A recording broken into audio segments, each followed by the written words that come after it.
So I've been talking about watches, smartwatches. How about I show you a Casio G-Shock watch, which is about to be the beefiest, most robust Android Wear device you've ever seen in your entire life. I mean, Will Saddleberg uses the word chonkiest, which is kind of weird. Not chunkiest, chonkiest. Yeah, I think it's a meme. It's a meme, okay. Yeah. Thank you for explaining the memes. Yeah. Do you have an extensive background in that? Not this one, no.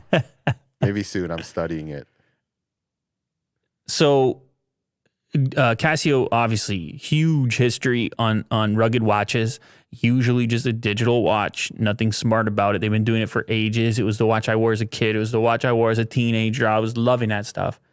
And then they got to figure out how to modernize it. They got this Wear OS device. They have had Wear devices in the past, but they never made an actual G-Shock. They never called it a G-Shock. This is the G-Shock, which is about time.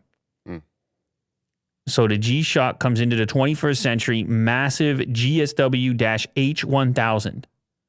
Wow. It will be 19.5 millimeters thick and 103 grams. You remember how we were talking about Apple was targeting its headset to be 150 grams? This is a watch that's 103 grams. Wow. It's a beast. I love it. I will get one of these. It looks rugged. I will get one of these. Is it a LCD screen or something? Yeah, that's just so it has a low power. This is what I like, actually. So it's a full out smartwatch, fitness, all this stuff in it. Android Wear. But it has a long battery mode as well. So you can use it in like a full smartwatch setting and it'll give you like 2 days of battery life or a day and a half or whatever it is. Or you turn on power saving mode and you can get, I think, like a month. Cool. Yeah, it has a dual layer display with a full color LCD, which is underneath an always on monochrome LCD, which shows the time. This thing looks like a armor. Absolutely. Just armor. Absolutely. You can cool. bang that thing. You can scratch that thing. Yeah. Yeah. So if you if you turn off the smart aspect of it and you just go to the grayscale mode, it will go to a month of battery. Oh, wow. So that's what I like, because then I can just do smartwatch stuff when I want. And then if I'm not using it for a few days or a week, I'm talking about the fitness stuff or the smartwatch stuff. Perfect. I'll put it in grayscale mode. Just leave it there for a while. So I'm getting this watch is what I'm trying to say. Yeah. You had G-Shocks before, All of right? them. So it's got 24 indoor workouts on there and tracking support for 15 activities. Run, cycle.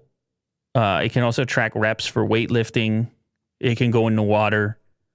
They got a nice little promo video. It will not be cheap. $699.